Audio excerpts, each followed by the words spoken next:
Imagine कीजिए ये bag आपकी बॉडी है और ये जो कंचे हैं ये आपके बॉडी में जान।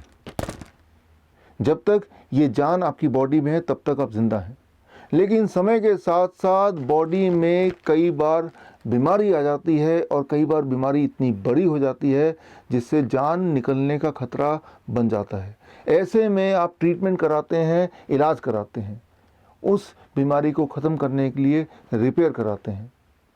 और कई बार आप देखते हैं कि इलाज के बावजूद भी पेशेंट की जान चली गई, बल्कि इलाज के दौरान ही पेशेंट की जान चली गई।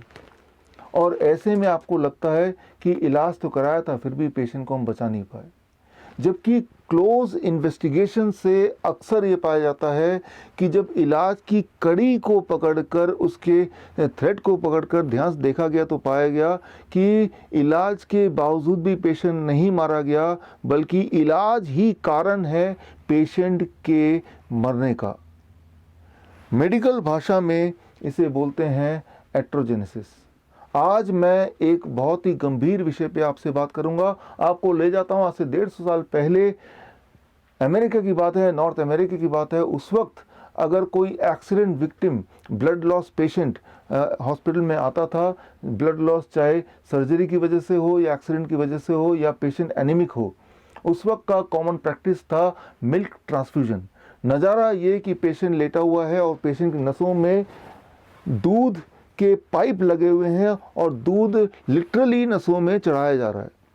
नज़ारा यहाँ तक भी था कि बेड के पास गायें बंधे हुए हैं और नर्सेस गाय का दूध निकाल रही है और ताज़ा दूध पेशेंट पे चढ़ाया जा रहा है, इस उम्मीद से कि शायद पेशेंट बच जाए। आपको मेरी बात का यकीन नहीं आएगा, इसीलिए मैं आपको रेफरेंस दे रहा हूँ ब्रिटिश मेडिकल जर्नल का।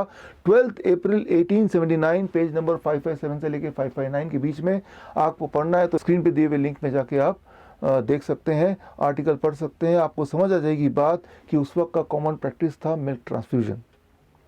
और नतीजा क्या? वही नतीजा जो एक्सपेक्टेड है कि पेशेंट की मृत्यु हो जाती। और डॉक्टर्स इस सोच में रहते कि हमने तो दूध चढ़ा के भी देख लिया, फिर भी पेशेंट मारा गया। और कई सारे ट्रायल्स होते रहे, कई सारे एक्सपेरिमेंट होते रहे और कई सारे नियम भी बनते रहे। एक वियर्ड नियम ये भी था कि अगर वो लड़का है विक्टिम पेशेंट तो गाय या भैंस का दूध चढ़ाया जाएगा, और लड़की है या बच्चा है तो बकरी का दूध। या एक ट्रायल का नतीजा ये भी था कि अगर 1 लीटर दूध चढ़ाया गया तो जल्दी मौत होती है, या आधे लीटर से कम दूध अगर चढ़ाया जाए तो जिंदगी थोड़ी देर तक रहती है। और फाइनली उन्होंने कंक्लूड किया कि आधे लीटर से कम दूध चढ़ाना ही ठीक रहेगा। करते करते 50 साल निकाल दिए डॉक्टरों ने ये समझने के लिए कि दूध चढ़ाने के बावजूद भी मृत्यु नहीं हो रही है, बल्कि दूध चढ़ाने की वजह से मृत्यु हो रही है। और इसके साथ ही मिल्क ट्रांसफ्यूजन का जो प्रैक्टिस था वो हमेशा के लिए ख़त्म हो गया और उसकी जगह आ गया what is now known as blood transfusion. आजकल पिछले 100 सालों की बात कर रहा हूँ, दुनिया भर के हर तरह के हॉस्पिटल्स में एक कॉमन सीन है, अगर एनीमिक पेशेंट आ जाए या एक्सीडेंट विक्टिम ब्लड लॉस वाला आ जाए या किसी भी सर्जरी की वजह से ब्लड लॉस हो जाए, तो एक कॉमन प्रैक्टिस है and that is blood transfusion. Blood transfusion में ये बिलीव ही नहीं किया जाता, बल्कि ये विश्वास किया जाता है कि खून चढ़ाने से इंसान के जिंदा रहने की पॉसिबिलिटी बढ़ सकती है, रादर बढ़ जाती है। लेकिन पिछले 10 सालों में ही, सिर्फ लास्ट 10 ईयर्स में एविडेंस की बात की जा रही है कि एक्चुअली रियलिटी में देखते हैं कि जो हम सोच रहे हैं क्या ऐसा ही है। पिछले 10 सालों में बहुत सारे आंकड़े कलेक्ट किए गए, बहुत सारे रैंडमाइज कंट्रोल ट्रायल हुए, बहुत सारे मेटा-एनालिसिस सामने आए और वो सारे ट्रायल्स का नतीजा सिर्फ एक।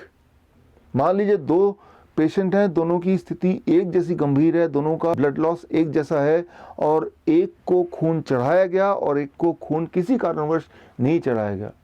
हर बार ये पाया गया कि जिन पेशेंट्स को खून चढ़ाया गया उन पेशेंट्स के मृत्यु की चांसेस लगभग डबल है, 2 गुना। आप सोच रहे होंगे कि अगर ब्लड ट्रांसफ्यूजन से मृत्यु दर बढ़ जाता है, मोर्टेलिटी रेट बढ़ती है, मॉर्बिडिटी बढ़ती है, तो ये आज भी प्रैक्टिस में क्यों है? इसके लिए आप गौर कीजिए स्क्रीन में दिए हुए रिपोर्ट को।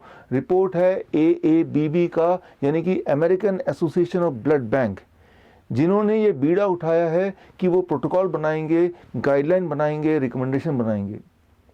उनके रिकमेंडेशन देखिए, 4 रिकमेंडेशन स्क्रीन पे हैं। इनमें से रिकमेंडेशन 2, 3, 4 की बात करते हैं। इन तीनों रिकमेंडेशन के लास्ट लाइन को देखिए, मैंने हाईलाइट किया है। लास्ट लाइन क्या है? Weak evidences, weak recommendation, uncertain recommendation, low quality evidences, very low quality evidences. बोलने का मतलब ये है, उन्होंने प्रोटोकॉल तो बना दिया, नियम बना दिया, गाइडलाइन बना दिया, लेकिन बोलना वो चाह रहे हैं इस गाइडलाइन के लिए सबूत कोई ठोस नहीं है, बल्कि सबूत ही नहीं है। सिर्फ रिकमेंडेशन 1 के नीचे लास्ट लाइन पे लिखा है स्ट्रॉन्ग रिकमेंडेशन, स्ट्रॉन्ग एविडेंसेस। और रिकमेंडेशन 1 क्या है? वो सिर्फ इतना है कि अगर 2 तरह के पेशेंट को कंपेयर करते हैं, एक पेशेंट वो जिसका HB 8 है, दूसरा पेशेंट वो जिसका 10 है, दोनों में से किसको ब्लड ट्रांसफ्यूजन करने से फिर भी कंपैरेटिवली जिंदा रहने की पॉसिबिलिटी ज़्यादा है।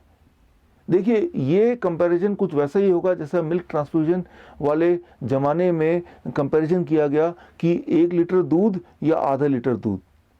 जबकि सच्चाई तो ये है कि अगर कंपैरिजन करना ही है तो blood transfusion versus no blood transfusion.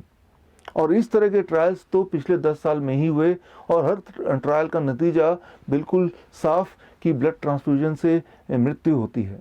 यहाँ एक बात आपको समझना होगा, चाहे वो ब्लड ट्रांसफ्यूजन हो, चाहे वो मिल्क ट्रांसफ्यूजन हो, जब भी कोई भी लिक्विड, वो लिक्विड खून हो सकता है, वो लिक्विड दूध हो सकता है, वो लिक्विड इवन सलाइन हो सकता है, जब भी कोई भी लिक्विड नसों के माध्यम से आपकी बॉडी के अंदर जाता है, तब उस वक्त आपके बॉडी में कुछ हलचल होती है।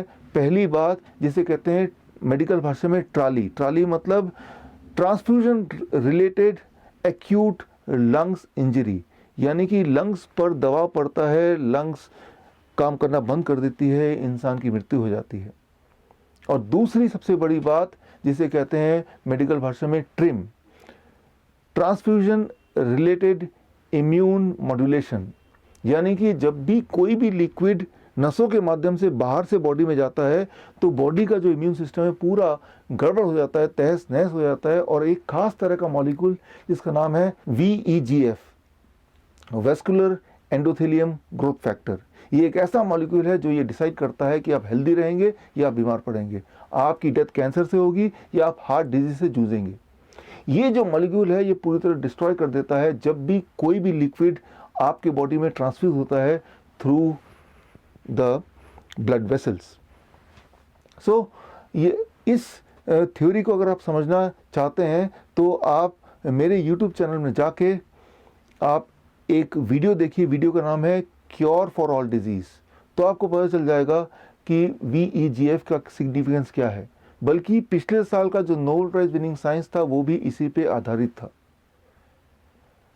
हर साल पूरे दुनिया में हज़ारों ब्लड डोनेशन कैंप्स लगते हैं और कैंप के माध्यम से 85 मिलियन यूनिट से लेके 100 मिलियन यूनिट तक ब्लड कलेक्ट किया जाता है। लगभग 10 ओलंपिक साइज के स्विमिंग पूल के बराबर अमाउंट का, मतलब 10 ओलंपिक साइज के स्विमिंग पूल को अगर ब्लड से भर दें तो जितना खून होगा इतना खून डोनेशन के नाम से, ब्लड डोनेशन के नाम पे कलेक्ट किया जाता है। बड़े बड़े संस्थान, Lions club, rotary club, school के बड़े बड़े सोसाइटी आए दिन ब्लड डोनेशन कैंप लगाते हैं इस उम्मीद से कि शायद इससे कोई हम पुण्य कमा लें। उनके दिमाग में यह है कि ब्लड डोनेशन रक्तदान जीवन दान है। दरअसल रक्तदान जीवन दान नहीं है, रक्तदान मृत्युदान है।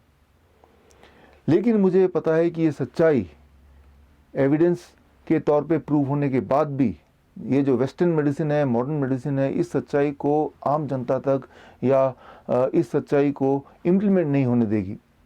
क्योंकि अगर ये सच्चाई आम जनता तक पहुंच गई तो आम जनता का, ह्यूमैनिटी का वेस्टर्न मेडिसिन पे विश्वास, फेथ हमेशा के लिए ख़त्म हो जाएगा। अगर आप रियल मायने में पुण्य कमाना चाहते हैं तो सिर्फ एक काम मुझे लगता है हमें करना चाहिए, सच्चाई उन लोगों तक पहुंचाना चाहिए जिनको इनकी सबसे ज़्यादा ज़रूरत है। इस वीडियो के माध्यम से मैं आपको बताना चाहूँगा 7 अप्रैल 2020 यानी कि वर्ल्ड हेल्थ डे पे मैं अपनी किताब लॉन्च कर रहा हूँ। किताब का नाम है किल्ड बाय ब्लड डोनेशन। ये किताब की लॉन्चिंग एक प्रेस कॉन्फ्रेंस के माध्यम से होगी दिल्ली प्रेस क्लब में 7 अप्रैल को। अगर आप पत्रकार हैं, अगर आप हेल्थ मिनिस्ट्री से जुड़े हैं, अगर आप इंडियन मेडिकल एसोसिएशन के हाईएस्ट अथॉरिटी हैं, तो मैं आपको इनवाइट करता हूं, आप सच्चाई को अपने आंखों से देखिए और कुछ कीजिए।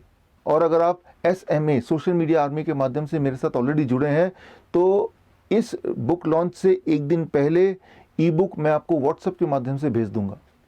और अगर आप SMA के माध्यम से मुझ तक अब तक नहीं जुड़े हैं, तो आप 2 स्टेप्स में मुझ तक जुड़ सकते हैं। स्टेप 1, स्क्रीन पे दिए हुए नंबर को अपने मोबाइल पे सेव कीजिए। स्टेप 2, अपने मोबाइल से व्हाट्सएप कीजिए मुझे SMA।